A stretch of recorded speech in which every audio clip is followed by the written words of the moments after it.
What's going on, guys? This morning, I woke up to a really weird text message. It was from an unknown number. I don't know who it was from, but they texted me and said, on your game preview today, if you get 50 subscribers, the Giants are going to beat the Bucs on Monday Night Football. So, guys, help me out. I know you want the Giants to win, and I do too. So if you're new to New York Giants now, go down right now and hit that big red button so the Giants can beat the Bucs on Monday Night Football.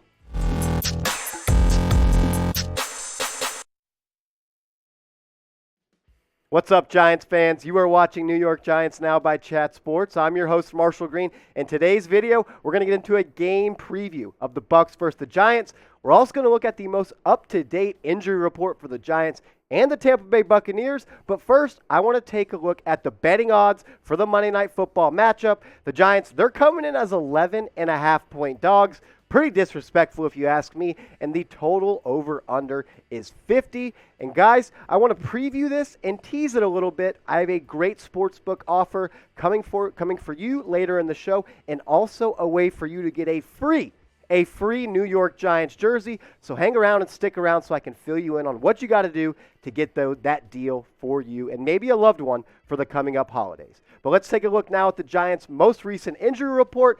These are the guys that did not participate at Thursday's practice. Lorenzo Carter, he has an illness as well as dealing with an ankle injury. I think there is a chance he may play this week, but if I had to bet, I would say he would not. Same with Nate Ebner. He's dealing with that knee injury that's been bothering him for a while. I think he's going to be out as well. Sterling Shepard, that quad injury he injured, he's not going to play. Kaden Smith, he probably has the highest chance of these guys to play. He is dealing with a knee injury. But let's talk about the limited participants at practice today. Saquon Barkley, he practiced today. He practiced a little bit Monday. My gut feeling says he's going to end up playing on Monday Night Football, but I would not expect him to be a 100% participant. I would expect him to get a good amount of carries and catches, but he's not going to be the lead back. Who is going to be the lead back? Because Devontae Booker, he's dealing with that hip injury that he suffered against the Las Vegas Raiders. And then the fullback, Cullen Gillespie, he's dealing with that calf injury. I think all three of these guys will end up playing, and that'll be huge for the Giants' backfield. What about the Bucs side of things and their injury report? Antonio Brown, he's dealing with an ankle injury, and now there's reports coming out that Antonio Brown's girlfriend asked their former chef for a fake vaccine card.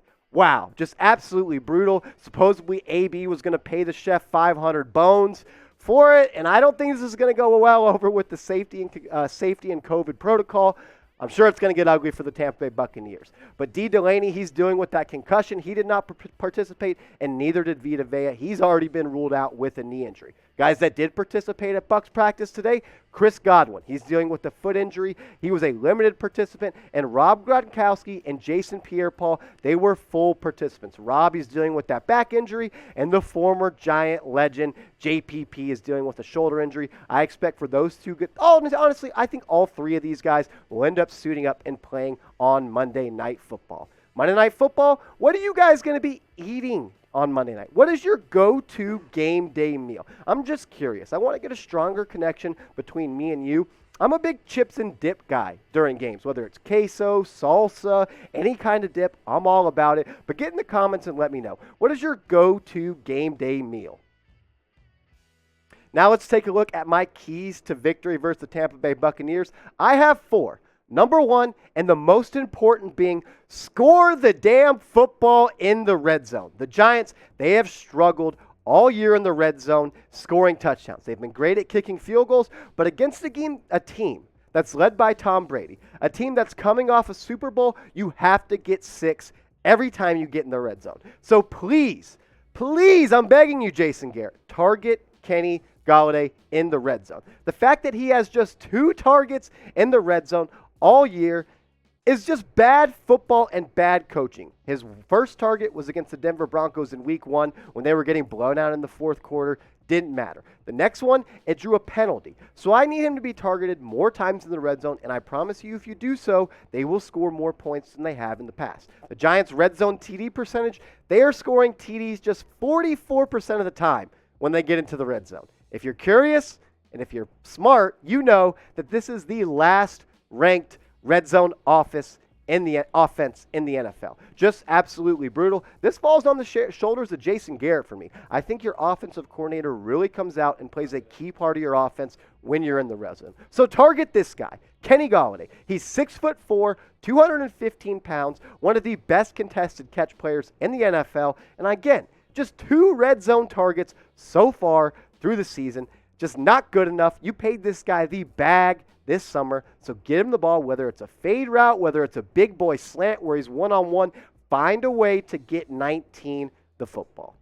But let's hear it, guys. I'm curious of when you guys all became New York Giants fans. For me, who was the QB of the Giants when I became a fan was Kerry Collins. I was born in 1994.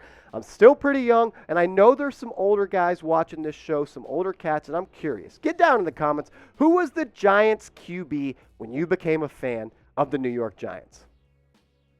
Key number 2, Dan Jones needs to stay at home. If you're wondering, what does that mean, Dan Jones needs to stay at home? This is what it means. Dan Jones equals bad, and Daniel Jones equals good. The Giants, they need Daniel Jones to stand up. Will please the real Daniel Jones stand up? I butchered that. That was absolutely brutal. But seriously, the Giants, they need Daniel Jones to play one of his best football games of his career against the Tampa Bay Bucs if they want to beat him on Monday Night Football. Luckily, Daniel Jones, he's already played one of his best games against the Tampa Bay Buccaneers. That being his first game ever as a starter in the NFL. The epic second half comeback that he led up against the Bucs where he ran in the game-winning touchdown. That was an awesome moment for Jones, I'm sure it was. And we need to see that again on Monday night if they want to beat the Bucs in primetime. If you want to bet on the game in primetime, do it with our proud sportsbook partners and friends of the show, BetUS. Head to chatsports.com/bet and use the promo code chat125 and you will get a 125% deposit bonus. So if you put in $100 to your account, you will and use the promo code chat125, you will have $225 in your account to make a bet with. If that doesn't sound good enough, if free money's not good enough for you, I got some, I promise. You're going to want to listen to. So screenshot these steps on your screen right now so you don't have to ask any questions. Do you want a free New York Football Giants jersey? I got you. I'll put one on your back. Call me Santa Claus. Go to chatsports.com/bet. Use the promo code chat125. You're still going to get the $100, or when you deposit $100, you're going to get the 125% deposit bonus. And once you place a bet, email us a screenshot of your account number and the first bet you make, and you will get a free New York Giants jerseys. These are the ones we have to choose from. An icy white Daniel Jones, I really like those. Honestly, I like the Color Rush jerseys more, but we got this one in stock. We also have a blue Saquon Barkley 2.6, and if those guys aren't ones that you want, what about the rookie playmaker Kadarius Toney? We got these ones in store for you. So one more time, chatsports.com/bet, promo code chat125, and email us jersey@chatsports.com to get a free New York Giants jersey. Key victory number 3, get pressure on Tom Brady. Anytime you play Tom Brady, everyone's going to say you got to get pressure, but it's not easy because this Tampa Bay Buccaneers offensive line is great. But guys, we all know it, and I know you all know it if you're watching this show. We all know pressure breaks Tom Brady. Go back and look at the 2 Super Bowls. The Giants, they were successful because they got pressure. Pressure doesn't always equal sacks. It equals putting pressure on QBs and making them uncomfortable in the pocket. And that's what this Giants pass rush needs to do against Tom Brady because it's going to be tough to get sacks. The Bucs, they've allowed the least amount of sacks in the NFL at just 12. That is a really good offensive line that keeps Tom Brady clean in the pocket. But if the Giants, they want to win on Monday Night Football, they need to do the things that other teams have not done this season, and that's get pressure on Tom Brady and make him uncomfortable in the pocket. Speaking of Tom Brady, which one was your favorite? Was it Super Bowl 42, where they beat the unbeaten Patriots, or was it Super Bowl 46 with Mario Manningham and the dime of a throw by Eli Manning, where Ahmad Bradshaw backed into the end zone and they won the football game? For me, I think it's Super Bowl 46 for this reason. When the Giants beat them the first time in Super Bowl 42, everyone said it was a fluke. But we went back and did it again, and we made Tom Brady our son. So get in the comments and let me know which was your favorite. If it was 42, type 42. If it was 46, type 46. My last key to the game, and this one's in all caps because it is the most important, right behind scoring the red zone. Feed Toney early and often. Kadarius Toney, he is one of your best playmakers, and you need to get him the ball in space, which is something you didn't do against the Las Vegas Raiders in their last game of the season. I know you still won the football game, and I know the game plan was to get the ball out quick and not let the edge rushers for the Las Vegas Raiders wreck the football game, but the offensive performance that we put up against the Raiders is not going to be good enough to beat this Tom Brady-led Tampa Bay Bucs squad. I beg Jason Garrett to get the ball to Kadarius Toney in space, because when he does so, he makes magic happen. The things he's able to do when the rock is in his hand are things that no other Giant is really able to do except a 100% healthy Saquon Barkley. So if you get Toney the ball early and often, you will score points and have long sustained drives, and maybe you'll have an explosive play that results in a touchdown, something the Giants have not had very much of so far this season. But guys, one more time, we asked this in a video earlier this week, but I know all those people aren't going to watch this video, and we're going to have some new viewers in this video. So go down in the comments and predict the score for me of this Monday Night Football matchup between the Giants and the Bucs.